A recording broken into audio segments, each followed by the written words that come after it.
What's good, y'all? Today, let's just get to it. Creative energy, the 8-year-old you. That's your soul, your core. You see what I'm saying?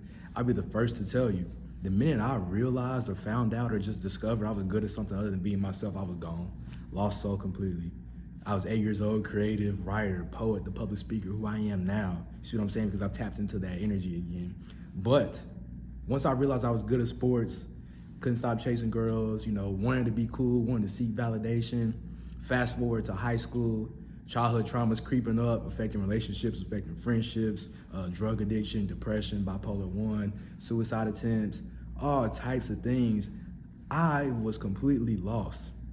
And here's the thing, it took me so long, and granted I'm only 24, so let me not speak like this has been my whole, or I'm 45 years old and I'm just now having this spiritual awakening. I've had this, but there's levels to it. You have multiple spiritual awakenings in your life as well. For me personally though, it was such a rough time. And where I'm at now, the only reason I'm here now is not only because of the Most High, which I truly believe in 100%, but also for the simple fact that I had to tap into my creative energy. I had to figure out who 8-year-old me was, because we need our 8-year-old self, and 8-year-old you needs you, that energy. Because when you're 8 years old, think about it. For me, I was 8. All I wanted to do was write, read books, laugh, dance, have fun, make sure everybody wanted to play kickball, figure out a way to get everybody to join the games so we had enough people to play. How could I do that? It's the same right now in my life because I tapped into that energy. The only thing I really want to do is include everybody. I want everybody to feel good enough to do the things that they want to do. Everybody to feel good enough to go here, to do this, to say this. It's the same thing. All I had to do was tap into that energy. I had to read more. I had to write more, be honest with myself, dance, laugh, smile, color, write poetry. Not only that, but I really had to deep dive into who I was.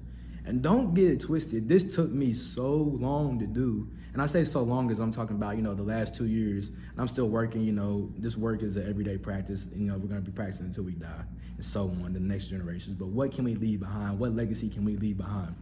So for me, doing all these things really just uplifted me, and I really had to deprogram my brain. And my next video will be more into the DNA and RNA strands, how it can travel down the ancestral lineage of trauma and things like that.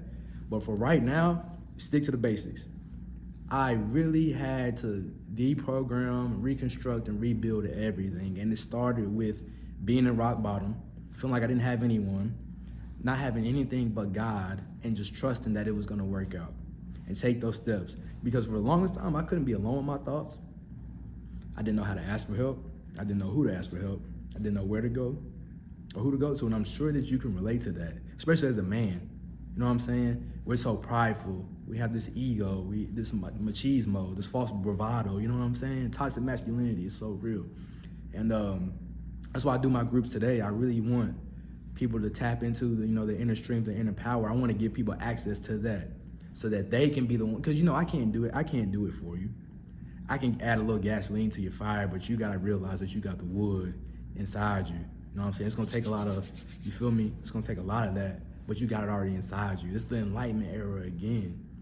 We're leading the next generation of people who are going to change the world, and I am that person, stepping every day, working, creating. Like everything that's happened else in my life, I had to be patient though. You gotta be patient, you see what I'm saying? You gotta understand that it's going to take time. It wasn't like I just started coloring, reading, writing again, and in a month I was fine.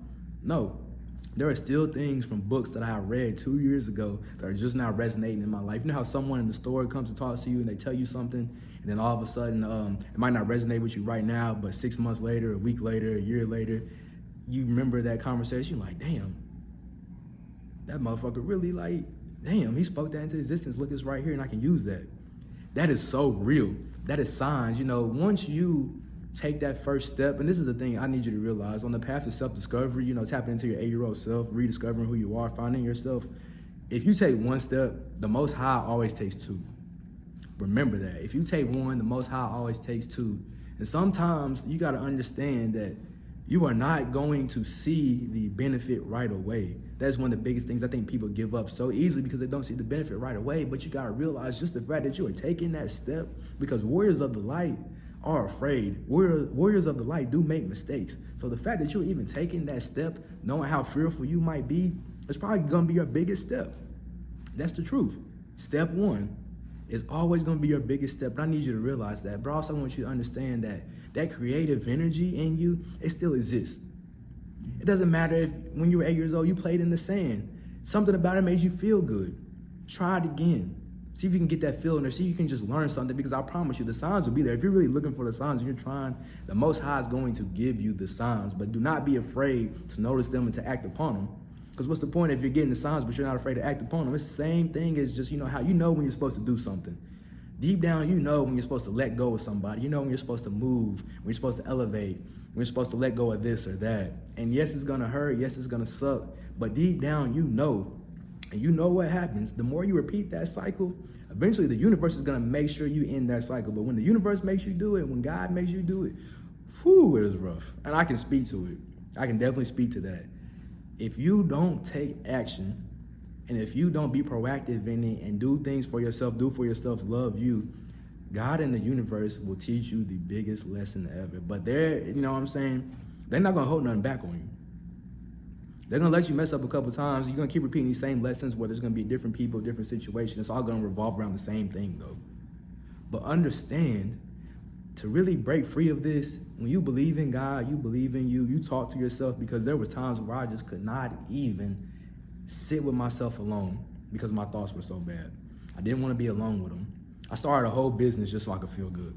Truth be told, I started a whole business, candles, just so I could feel good. You know what I'm saying? I never in my life pictured being a businessman, but that was therapy for me. It ended up turning into a business, which has got me here where I'm at now. It was very therapeutic. I learned how to, deal with my own thoughts and figure things out.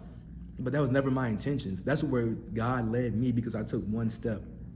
I read books, I wrote. Now look at me, writing poetry again, having articles picked up by people, companies, organizations. People like my writing. People used to tell me they wouldn't like my writing, but I know who I am. I just had to bring it out. I had to stop being afraid and just put it out there. Simple. So for you, if you need help or you are wondering how do you find yourself again, you have to tap into 8-year-old you, because that person needs you. Be who you needed when you were younger. Tap into that creative energy. Be creative in spirit. Use your perspective, because think about an 8-year-old. An 8-year-old, when they go to Kroger, it's the best thing in the world. You remember when you were a kid and you used to hide under the clothes, hide behind clothes, go run around here, run around there. The 8-year-old is thinking, oh, we get to go to the big building. We get to go do this. We get to go do that. We have the opportunity. I'm grateful. I'm showing gratitude every day. Then we have people who, are older. As we get a little bit older, we kind of lose the value and the vision of these things when thinking, I gotta go to work. I gotta go to the store. Don't feel like doing this. Don't feel like doing that. If you just change your mind and your perspective, I promise you, your life will change. It has changed my life so much. I am forever grateful to the Most High God. I'm just forever grateful to the universe, to the people that stuck by me. Most importantly, for the fact that, once I realized that I had the power again, whether I was on step one, and it's not like I'm some master teacher right now, I'm working towards that. I gotta stay a master student, if anything, always study, work on my craft. But it's just a simple fact that I kept going, and you see where I'm at right now.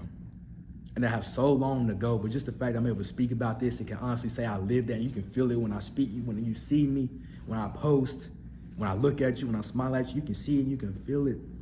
That's what I live for. I want everybody to have that. I want everybody to unlock that power. All I'm here for is to give you access to your power. You can lead a horse to the water, but you can't make it drink. Simple. So just remember, 8-year-old you needs you. I'm sure you felt the most peace, you felt the most creative, you had the most fun when you were doing the things that 8-year-old you wanted to do.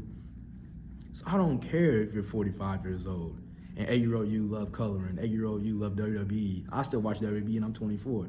Tap into those things. Find that inspiration, that creative spirit, that childlike spirit, because I promise you that will lead you to where you need to be. You want to find out your purpose and your why, tap into 8-year-old you. Thank you. You know what I'm saying? We're bringing power back to the bloodline. Big curse breakers out here. And curse breaking let me remind you people, everybody on here, curse breaking. At first I thought it was just about breaking the chains and all that, and it is, but for me it's a lot deeper. And what I mean by is I really had to go back to the bottom and think about this. When I was 8 years old, what did I want? I wanted everybody to feel good enough to be able to play kickball, to feel good enough to do the things that they want to do, to feel good enough to do the things that would face their fears and make us have fun as a group, as a collective, where we're all on the same page, we're all moving in one accord. It didn't have to be my idea, but just the fact that we were all there, we all felt good enough to do these things. And something that I had to realize was that right now, my creative energy, what am I trying to do? I'm trying to give everybody the access to their power so they can feel good, have the self-esteem to do the things that they want to do in life. That's it. See what I'm saying? It all revolves around the same thing. I wouldn't have known that if I didn't tap into my creative energy, if I didn't spend time with myself, if I didn't read, if I didn't write, if I didn't color, if I didn't do poetry, if I didn't sit outside. I spend literally 9 hours, almost 4 days a week outside in nature. During the summer, I spend about 12. Just with my thoughts, just resonating with everything out there, realizing that we're all one. It's a collective consciousness out here. So I changed my life. The best gift that you can give to anybody if you want to be better and you care about the people around you, a true empath right here, is a better version of yourself. Know that. Power back to the bloodline, big curse breakers, continue breaking generational curses. And one of the ones you can do is keep going. Because I'm sure you can relate. A lot of people in your family did a little bit, but they stopped. Or, you know what I'm saying? Some might have went all the way. I know right now I'm going all the way. I'm taking whoever's coming with me, we stepping. You know what it is. And that's the thing. The right people are going to come, and you're not going to have to drag the right people. They're going to be stepping right beside you in purpose and power for the why, for the greater good of the people. So just know that. You know what it is. Big curse breakers. Let's get it.